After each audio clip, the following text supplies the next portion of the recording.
I'm going to talk to you all about a little bit story about my family and I and how we came to this country.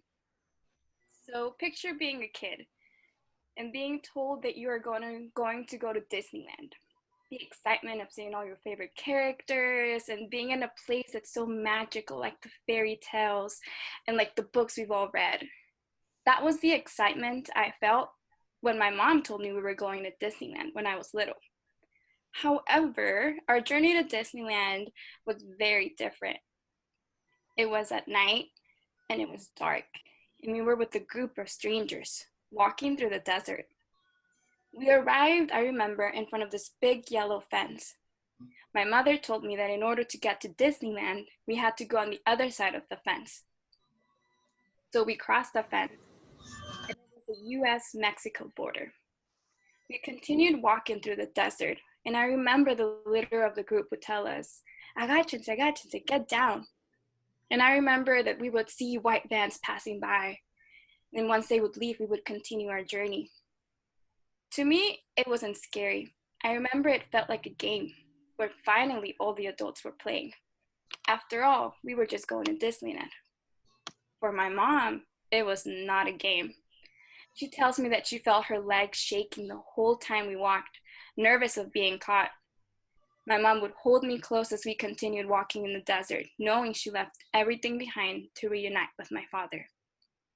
A year before this, my dad had immigrated to the US, here in Oregon. He believed in the American dream, the talk in the streets of Mexico City of the Great North. He had grown concerned of the insecurity in our homeland, the rise of violent crimes, kidnappings in our neighborhood, the lack of resources and opportunities, and we were also struggling financially. He decided to go to the US to be able to provide Falta for de us. recursos, de He oportunidades, arrived to the estábamos US luchando using just a financieramente. few bills in his pocket, moved in with 7 strangers, and worked day and night in everything he could. One of his jobs was in construction, and it was in front of an elementary school. As he worked, he would see the line of yellow school buses drop off the children to an open schoolyard and playground, just like in the picture books. He had never seen anything like it in Mexico. Big grass field. He had begun to dream and wanted my brother and I to attend those schools and to have better opportunities and a safe place to call home. So he saved up enough money in a year to have his own apartment and for us to be able to come. At the end of the journey, we did not arrive to Disneyland, as I imagined. Instead, it was an empty apartment here in Tigard, with a box as a dinner table.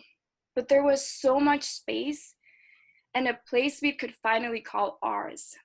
That was our Disneyland. Although it felt magical as a young girl, our reality as undocumented immigrants was not. We experienced racism, discrimination, and do not have many privileges those who have documentation have. And of course, the constant fear of deportation. I'm sure many of you, when you were little, had that nightmare where you would get lost in a store or somehow be separated from your parents. Do you all remember having that fear and that anxiety or being scared? Now imagine living that fear every day. I lived that fear every day, afraid I would get off the school bus and not find my parents at the stop because maybe the people in the white vans had come to pick them up. Can you imagine that constant fear? Oftentimes people say, get in line or do it the right way.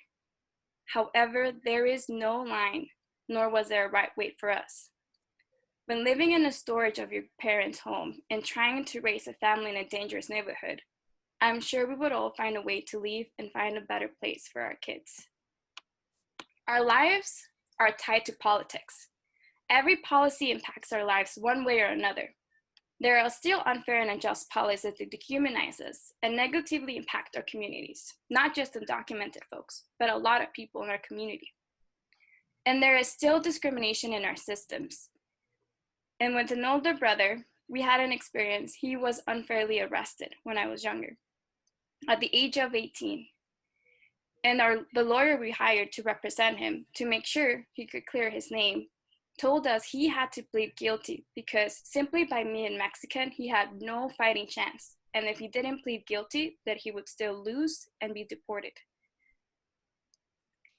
That is an experience that really impacted me.